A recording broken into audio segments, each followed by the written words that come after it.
कल मैं एक उदाहरण दे रहा था कि जैसे ना अघटा घटा संपद्यते या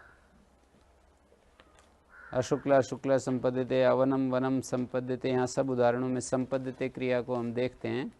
संपद्यते क्रिया में जो होता है ना, जो लिंग वचन, वो उसके साथ विकृतिवाची जो शब्द है उसके अनुसार दिखाई दे रहा है। भवती का तो जो है प्रकृति के अनुसार दिखाई देता है, पर जो संपद्यते है इसका, जैसे हम यूँ कहें कि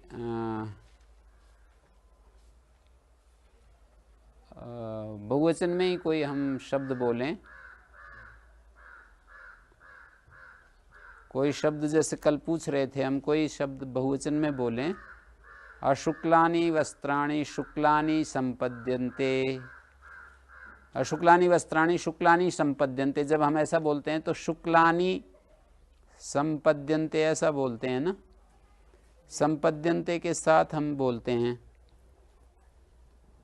संपद्यन्ते के साथ हमने शुक्लानि बोला, अशुक्लानि वस्त्राणि शुक्लानि संपद्यन्ते, संपद्यन्ते क्रिया के अनुसार शुक्लानि बोला हमने, अशुक्लानि वस्त्राणि शुक्लानि संपद्यन्ते।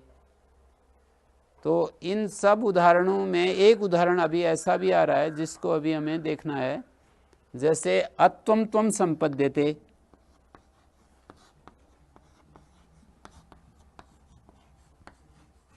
अत्वम त्वम संपद्यते, यहाँ पर त्वम के अनुसार नहीं दिखाई दे रहा, ये कैसे हो रहा है?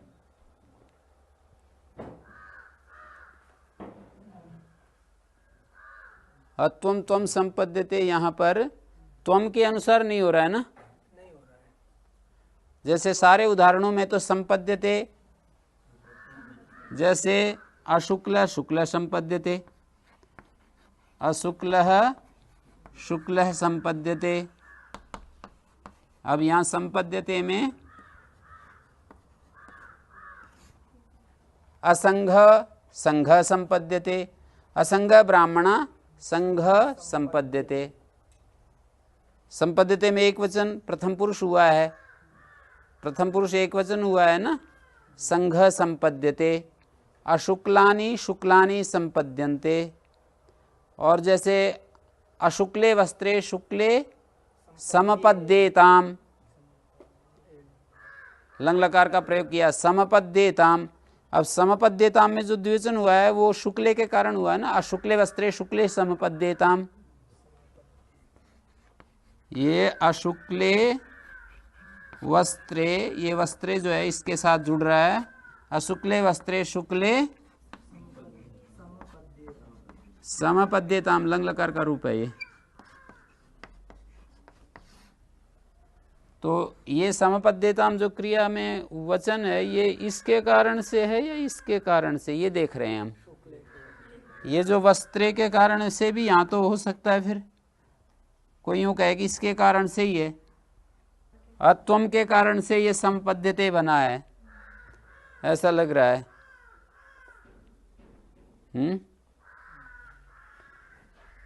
अत्वम त्वम संपद्यते, ये तो महाभाष्य में मिलता ही है, ऐसा नहीं कि ये गलत वाक्य है। अत्वम त्वम संपद्यते ऐसा ही मिलता है महाभाष्य में। अशुक्ला शुक्ला संपद्यते, ये जो अशुक्ला है इसको लेकर के अशुक्लम वस्त्रम या अशुक्ल पट शुक्ल संपद्यते, तो अशुक्ला पट है ना जो, उसके कारण से यहाँ संपद्यते में एक वचन आ गया। अशुक्ले वस्त्रे शुक्ले संपद्येताम, तो यद्यपि यहाँ शुक्ले यहाँ भी द्विवचन है और यहाँ भी द्विवचन है, तो उसको हम किस रूप में लें? अशुक्ले वस्त्रे शुक्ले संपद्येताम, ये जो वस्त्रे में जो द्विवचन, अशुक्ले वस्त्रे यहाँ जो द्विवचन है, इसके अनुसार ये द्विवचन की क्रिया हो रही है, या इस शुक्ले के आधार पर विकृतिवाची जो शब्द है उसके आधार पर यहाँ पर ये क्रिया हो रही है।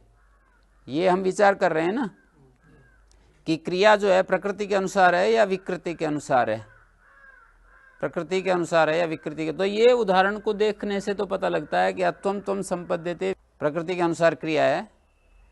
अब वो प्रचेता जी एक बात और कह रहे कि मध्यम पुरुष तो वहाँ होता है जहाँ संबोध्यमान वो हो। संबोध्यमान जो है वो जहाँ त्वम होता है तो वहाँ मध्यम पुरुष होता है। लेकिन जैसे हम यूँ कहते हैं त्वम गच्छसि, तो यहाँ त्वम गच्छसि जैसा ही क्या उदाहरण नहीं है ये त्वम संपद्य से?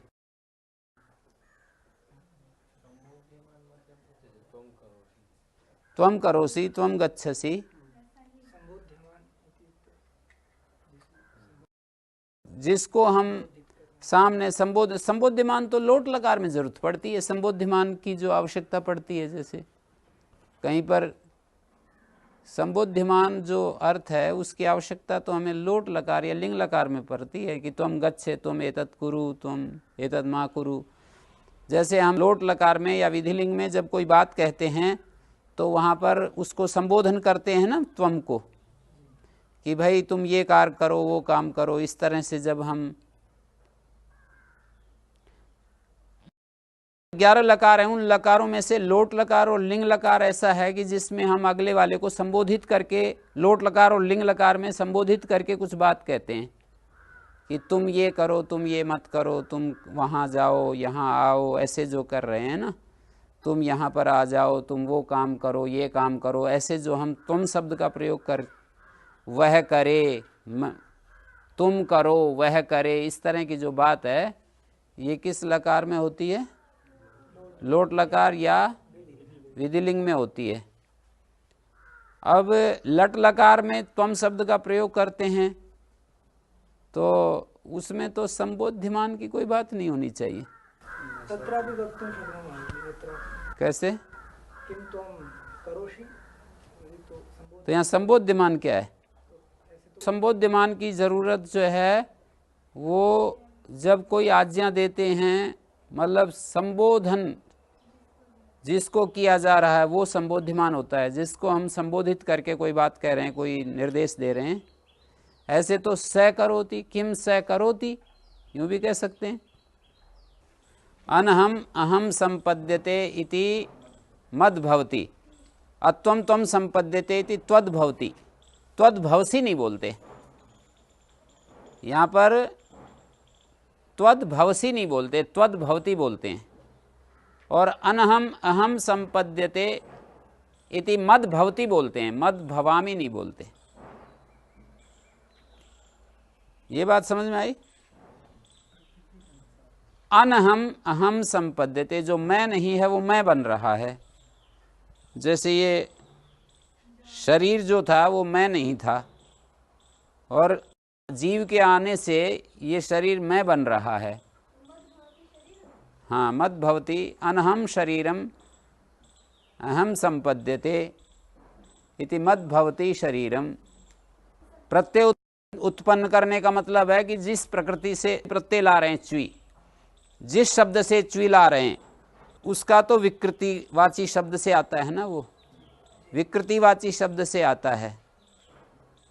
ठीक है। और जो कर्तृत्व है वो प्रकृति का है।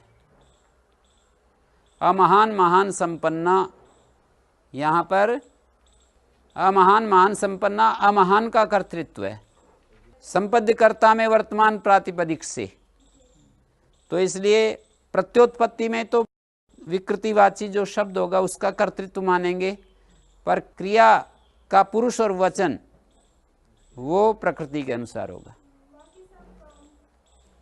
जैसे अत्वम त्वम संपद्यते, इसका अर्थ क्या होगा? जो तुम नहीं थे वो अब तुम बन रहे हो। त्वद्भवति किसको कहेंगे? जैसे मैंने मैं वाला तो उदाहरण दे दिया, जो मैं नहीं था वो मैं बन रहा है। मद्भवति शरीरम, या जो मैं नहीं था ये आश्रम, मद्भवति आश्रम पदम। अनहम आश्रम पदम, मैं रहित था, अब मैंने इसको मैं बना लिया, मैं ही ये आश्रम हूँ खरीदने के बाद। तो मद्भवति आश्रम पदम, यह आश्रम पद मैं बन गया है। तो अत्वम त्वम, जो तुम नहीं थे, जैसे कोई बेहोश हो गया तो उस समय उसको हम तुम शब्द से संबोधित पढ़ा था, बिल्कुल जैसे कि वो मर ही गया हैं, तुम नहीं रहे थे अब तुम हो गए। त्वद्भवति शरीरम, तुम्हारा ये जो शरीर है ये तुम के रूप में प्रकट हो गया।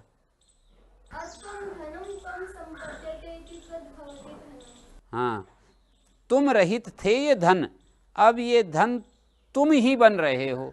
ये धन को लेकर के त्वद्भवति धनम, तुमसे भिन्न था ना ये धन, धन अलग है, तुम अलग हो। तो अत्वम धनम त्वम संपद्यते, ये जो तुमसे रहित ये जो धन है, तुमसे रहित जो ये धन है ये तुम के रूप में बदल रहा है। अर्थात धन के साथ तुम इतने अटैच हो गए, इतने एकीभूत हो गए हो कि धन को लेकर के तुम एक रूपता को प्राप्त हो गए हो। त्वद्भवति धनम, त्वद्भवति एतद् धनम। तो विकृतिवाचक से तो प्रत्यय होगा, लेकिन क्रिया जो है प्रकृति के अनुसार होगी, यही निर्णय ठीक है। तो अब हम अभी इतनी चर्चा के बाद यही निष्कर्ष पर पहुंचे हैं कि प्रकृति का कर्तृत्व है, इसलिए अत्वम के अनुसार संपद्यते क्रिया हो रही है। अब मुझे ये बताओ, कृन में जनते का पदच्छेद क्या है भाई? कृन में जनता सूत्र का पदच्छेद क्या है? कृत एक एक है, मेजंत भी एक एक है। ये जो पदच्छेद विभक्ति है ना, ये प्रथमाविभक्ति के अंतर्गत आता है, ये जानना बहुत जरूरी है सूत्रों में। तद्धितश्च असर्व विभक्ति को बताना, तद्धितः एक एक, असर्व विभक्ति एक एक। सब सूत्रों में ये पदच्छेद विभक्ति और समास तीन चीज पहले पकड़ो, फिर अर्थ करो, फिर उदाहरण दो, फिर उसकी सिद्धि, और उसके बाद ये चीजें आती हैं जो ये चल रही हैं।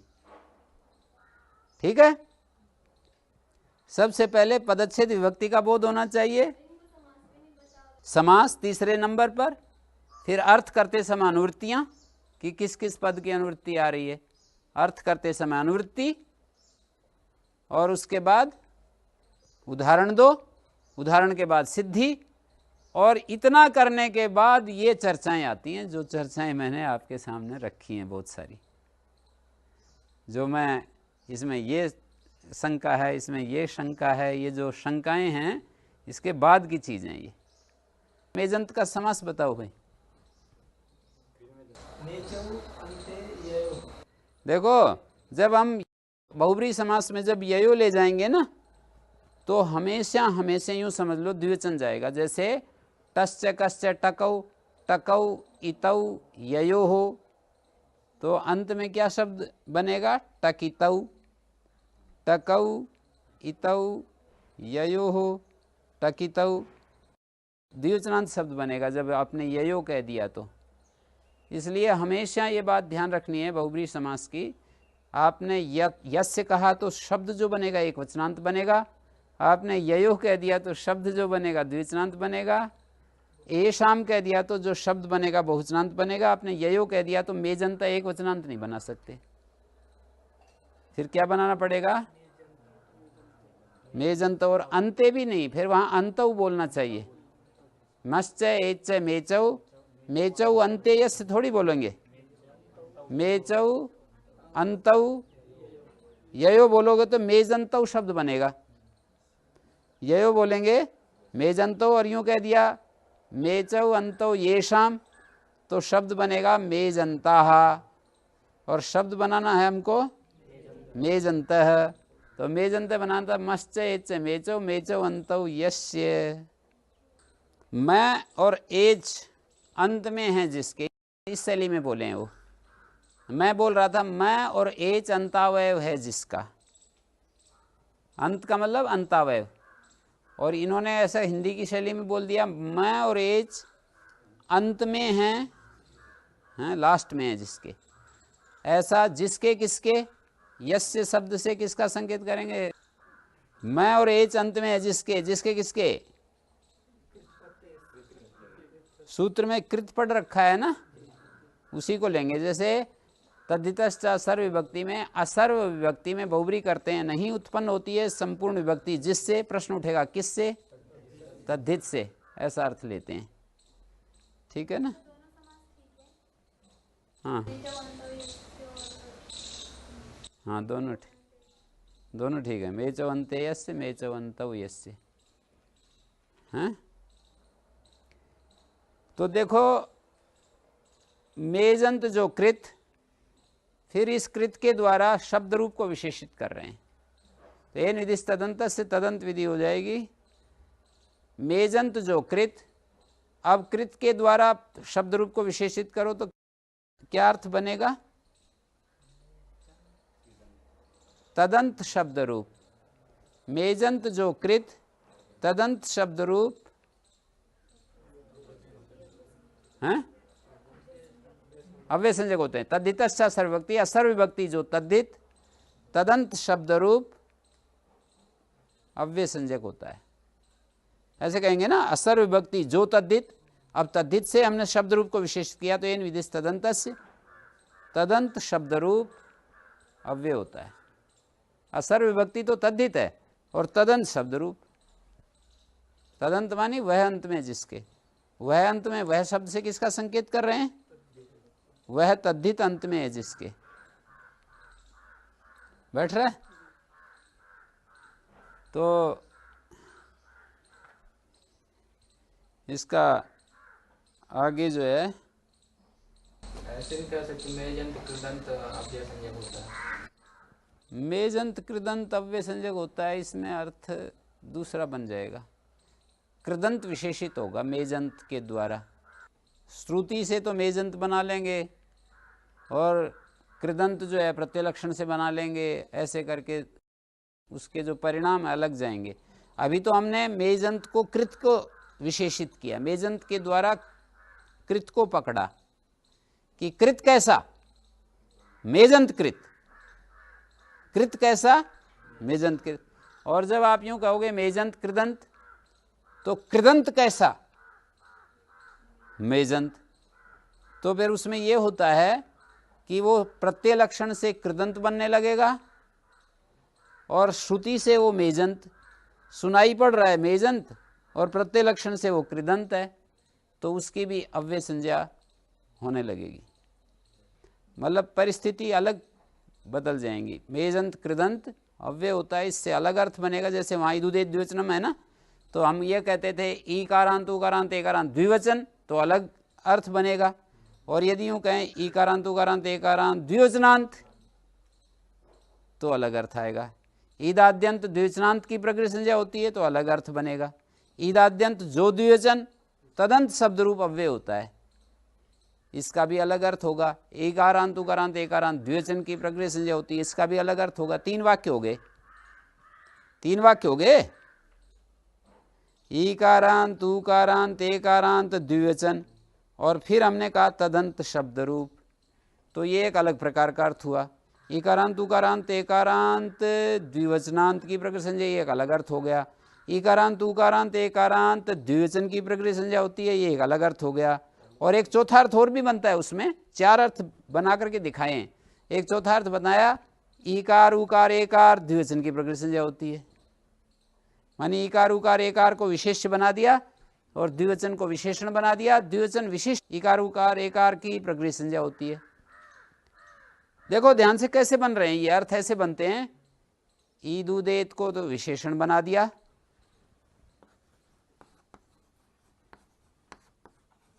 ये तो विशेषण और ये विशेष्य, तो क्या अर्थ हुआ? ये विशेषण और ये विशेष्य क्या अर्थ हुआ? देवकी, प्रकृति संज्ञा होती, ये अर्थ हुआ। अब उल्टा कर दो, इसको विशेषण बनाओ, इसको विशेष्य। श्रद्धा,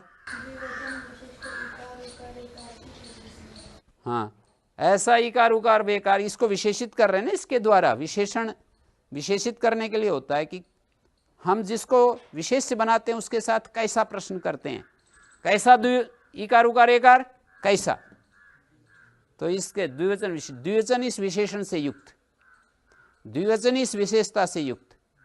और जब हम इसको विशेषण और इसको कैसा द्विवचन, ये जो कैसा शब्द है ना, ये विशेष्य के साथ लगता है। काला घोड़ा, कैसा घोड़ा? काला। तो ईकारांत उकारांत एकारांत, जब इसके साथ इसको हम विशेषण और इसको विशेष्य बनाते हैं तो एन विधि तदंत, यहाँ तदंत विधि हो जाती है इकारांत उकारांत एकारांत द्विवचन।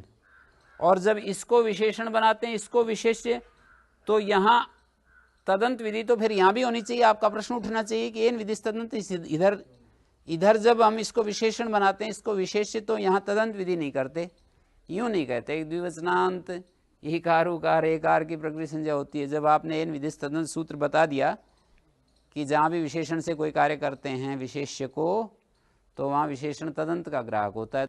यहाँ पर जो है द्विवचनांत अर्थ नहीं करते। क्यों नहीं करते? विशेष्य का मतलब होता है जो मूल चीज है और बाकी तो उसकी विशेषता होती है।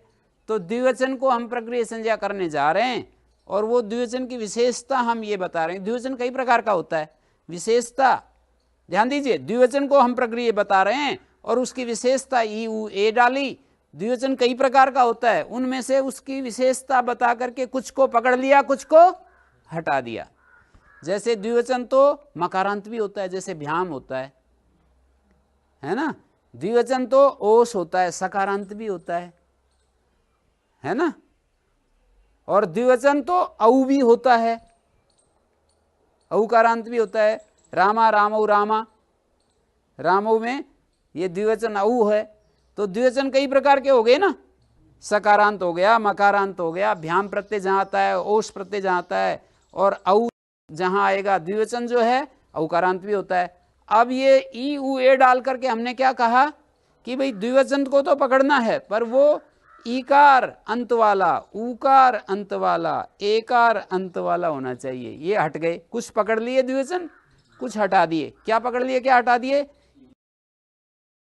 ईकार उकार एकार को पकड़ लिया, बाकी को हटा दिया। तो ऐसे प्रक्रिया संज्ञा होती है, ये अर्थ बनाया है ना।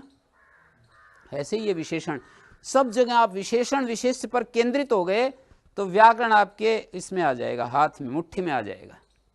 विशेषण विशेष्य पर केंद्रित हो गए, जैसे मैंने समझाया, ये व्याकरण सब समझ लो आपकी मुट्ठी में आ जाएगा। विशेषण विशेष्य को पकड़ लिया तो इतना ये विशेष चीज है।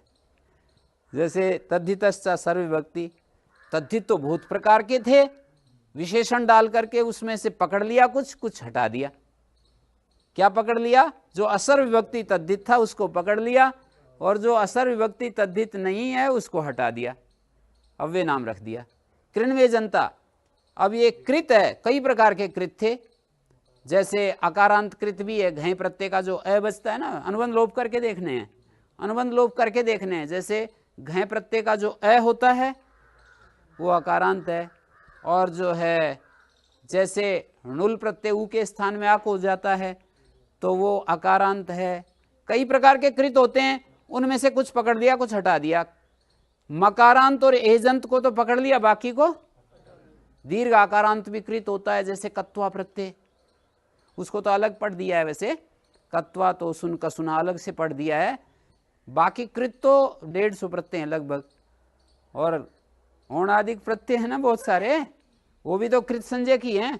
तो ये कृत प्रत्यय जो हैं बहुत सारे प्रकार के होते हैं, उनमें से मकारांत और एजंत को तो पकड़ लिया, बाकी को हटा दिया, उनकी अव्यय संज्ञा कर दी हैं। तो अब जो है यहाँ पर आ जाओ, ई दू दे द्विवचन। मैं ये कह रहा था द्विवचन विशेषण इसको विशेष्य बनाएं तो ये निस्तदंत नहीं होता। द्विवचनांत इकार उकार एकार ऐसा अर्थ नहीं करते। क्यों नहीं करते? इसलिए नहीं करते कि ऐसा क्या,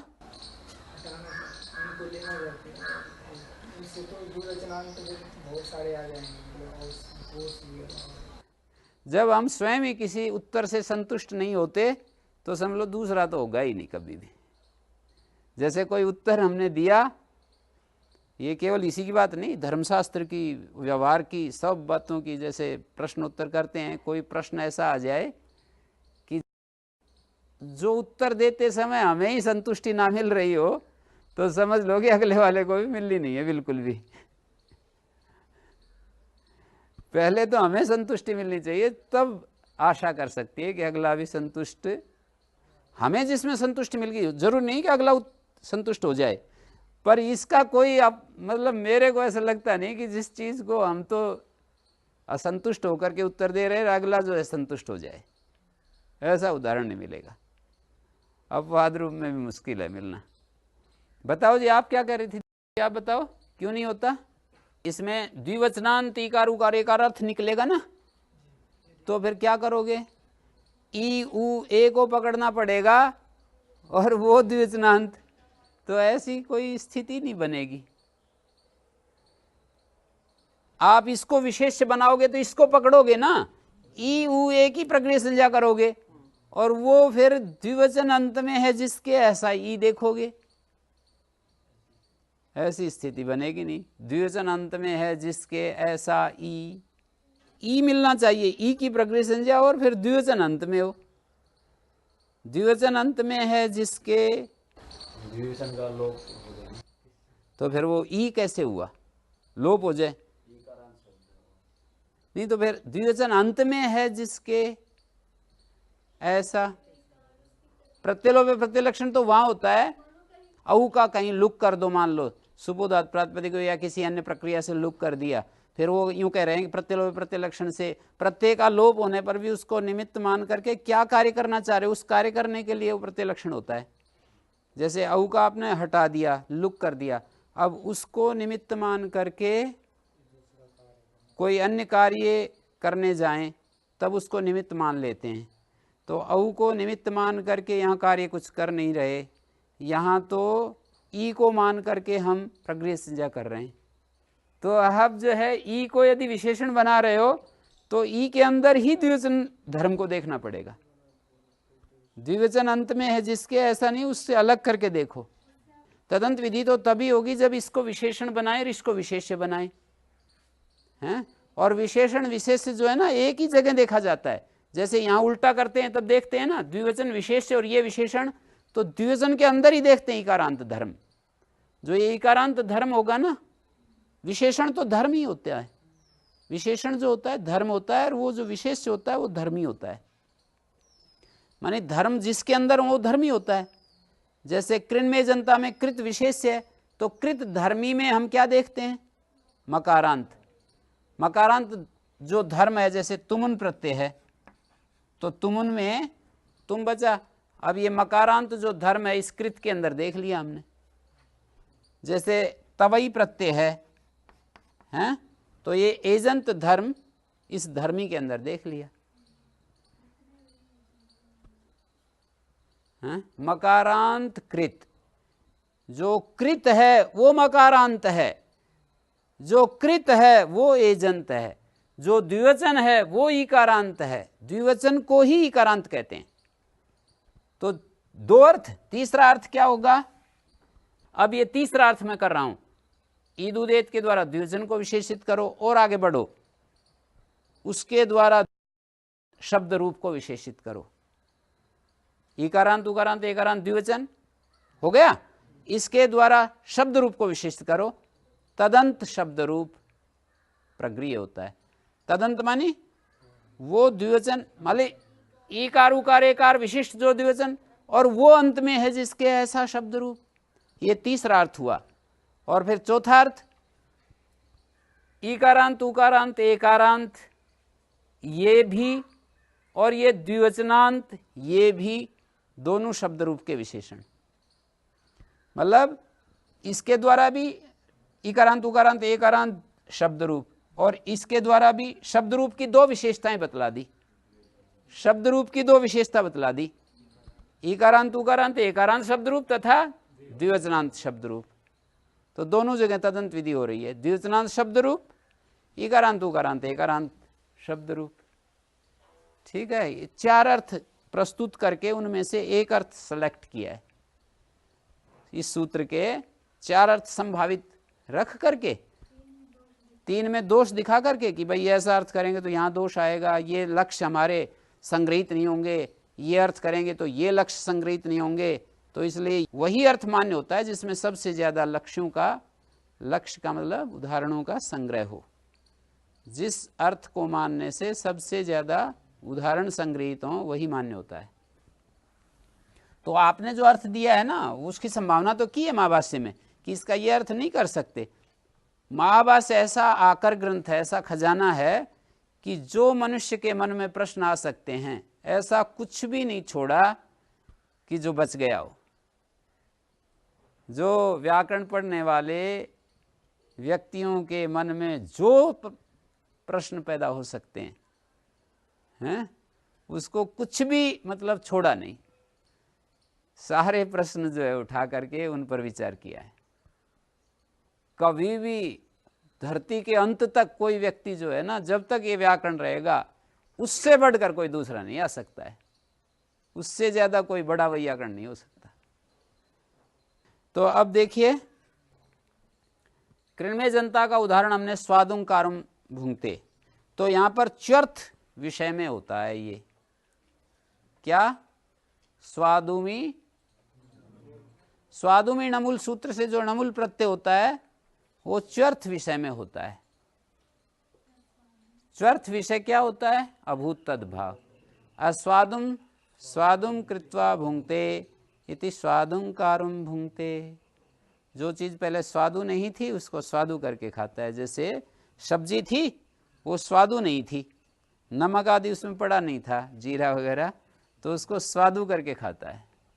इसको कह रहे हैं स्वादुम कारम भुंक्ते। लवणम कारम भुंक्ते, पहले जो लवण रहित थी उसको लवण सहित करके खाता है। लवण भी स्वादु ही है।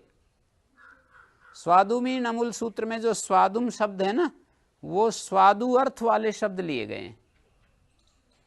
और संपन्नम कारम भुंक्ते, भोजन को संपन्न बनाकर, मतलब स्वाद की दृष्टि से संपन्न बना करके खाता है। इसमें ले सकते हैं, जो जो रस जरूरत हैं वो सारे रस कलेक्ट करके खाता है। स्वादुमी नमुल इत्यत्र च्यर्थ वचनम, ऐसा दिया है क्या? स्वाद्वर्थे शब्देषु ये लिया गया है। हाँ, और इसमें जो है दूसरी बात इन्होंने दी नहीं है, च्यर्थवाची लिया गया है। तो यहाँ पर अच्यर्थ वचन तो है। और स्त्रीलिंग शब्द को यहाँ अस्वाद्वी को स्वादु कैसे बन गया? क्री धातु के स्वाद्वी उपपद रहते हैं, नमुल प्रत्यय हुआ और स्वाद्वी को स्वादुम निपातन हो गया। निपातन से स्वाद्वी शब्द को स्वादुम निपातन कर दिया है। स्वादु शब्द भी मकारांत रूप में रख दिया है। अस्वाद्वी शब्द है ना स्त्रीलिंग, अस्वाद्वीम स्वाद्वीम कृत्वा भुंक्ते। अब जिससे प्रत्यय लाएंगे वो क्या उपपद रखेंगे? स्वादुम। स्वादुम ये उपपद है। ये किस अर्थ में है? यहाँ पर स्वाद्वीम के अर्थ में है ये स्वादुम शब्द। तो क्री धातु से नमुल प्रत्यय, नमुल का अम, और क्री को अचोणिति से वृद्धि हो गया। यहाँ पर विभक्ति आएगी ना अम, अम का लुक किससे होगा? बीच में स्वादुम अम क्री नमुल, अम का लुक किससे होगा? पहले समास करना पड़ेगा किससे? उपपद मतिंग। स्वादुम जो है वो उपपद है, तत्रोपदम सप्तमीस्थम। धातु के अधिकार में जो सप्तमीस्थ पद होता है वो उपपद होता है। तो सप्तमीस्थ है ना ये, स्वादुमी सप्तमी का एक वचन है, तो उपपद संज्ञा होगी। उपपद संज्ञा होने से उपपद मतिंग समास, उपपद का अतिगंत उपपद का समर्थ के साथ समास होता है, क्री नमुल के साथ समास हो गया, और वो तत्पुरुष समास होता है। समास होने के बाद कृतद्धित समासाश्च इसकी प्रातिपदिक संज्ञा, और अम का सुपोदात प्रातिपदिक लुक हो गया। इस तरह स्वादुम कारम भुंक्ते ये बनेगा। ठीक है। अस्वाद्वीम यवागुम स्वाद्वीम कृत्वा भुंक्ते, स्वादुम कारम भुंक्ते यवागुम, ऐसा बनेगा। यवागु जो दलिया है, यवागु शब्द स्त्रीलिंग का है, तो अस्वाद्वी जो यवागु थी उसको स्वाद्वी बना करके खाता है। स्वादुम कारम भुंक्ते यवागुम, या अस्वादुम, यदि हम उसको कह रहे हैं शाकम, तो अस्वादुम शाकम स्वादुम कृत्वा भुंक्ते इति स्वादुम कारम भुंक्ते शाकम, ऐसे कहेंगे। अस्वादु जो शाक है उसको स्वादु बनाकर खाता है। अस्वादुम दुग्धम, अस्वादु दुग्धम नपुंसकलिंग में बोलेंगे तो अस्वादु दुग्धम स्वादु कृत्वा। शाक शब्द पुल्लिंग है तो अस्वादु अस्वादुम शाकम स्वादुम कृत्वा भुंक्ते। नपुंसकलिंग में बोलेंगे तो अस्वादु दुग्धम स्वादु, अस्वादु दुग्धम स्वादु कृत्वा भुंगते, उसमें इलायची आदि डालकर और हॉर्लिक्स वगैरह डाल करके हैं स्वादु करके खाते हैं कई बच्चे। तो अस्वादु पयः स्वादु कृत्वा भुंगते, तो उसके लिए आएगा स्वादुम कारम भुंगते पयः। और क्या उदाहरण है इस सूत्र के? उदर पूरम भुंगते, चर्मोदरयो, चर्मोदरयो ये सप्तमी पद है ना, चर्म और उदर ये उपपद हों तो पूरी धातु से नमुल प्रत्यय होता है। उदरम पूरयित्वा भुंगते, पूरयित्वा ये इसका विग्रह है, भुंगते। ये जो सामान्य रूप से हिंदी में ऐसे लिख देते हैं, पर ये जो है गलत है। संस्कृत के हिसाब से परसवर्ण करके लिखा जाता है। यदि पदांत अनुस्वार हो तो आप वैकल्पिक कर सकते हो, जैसे संगत को आप ऐसे दोनों ढंग से लिख सकते हो। ये पदांत है ना, पद के अंत में जो हो तब तो दोनों तरीके से लिख सकते हो, बीच में नहीं। तो यहां उदर अम इसकी उपपद संज्ञा है और पूरी धातु ये निजंत है, पूरी आप्यायने, पूरी आप्यायने निच और नमुल। यहां पर नमुल का आम आया, विभक्ति यहां पर सुबोधात प्रत्यय एक ही जगह, एक ही जैसे कार्य हैं, बार बार दोहराने की जरूरत नहीं, पूर्ववत कार्य हो गए हैं। पूरी यहां जो अर्थ नहीं है। तो अब आगे देखिए, नेर नीटी अनिडादि आर धातु परे हो तो णी का लोप हो गया, पूरम बन गया। तो उदर पूरम भुंगते, पेट भर के खाता है। चरम पूरम स्त्रीण, हैं हर जगह का होता है, यहां तो नहीं हुआ। स्वादुमी नमुल सूत्र से जो होता है, स्वादुमी नमुल सूत्र से जो नमुल होता है वो च्यर्थ में होता है। केवल उसी सूत्र की बात चल रही है। चुरादिगणे धातुरस्ति किम, पूरी धातु चुरादिगण में, जो चुरादिगण में धातु होती है उसको स्वार्थिक नीच कहते हैं। चुरादि व्योनिच सूत्र से जब नीच आता है ना, नीच दो सूत्रों से आता है। जब चुरादिगण की धातु से नीच लाते हैं तो चूर्ण चुरादि व्योनिच सूत्र है ना, उस सूत्र से जो नीच आता है वो स्वार्थिक नीच होता है, वो किसी अलग अर्थ को नहीं कहता।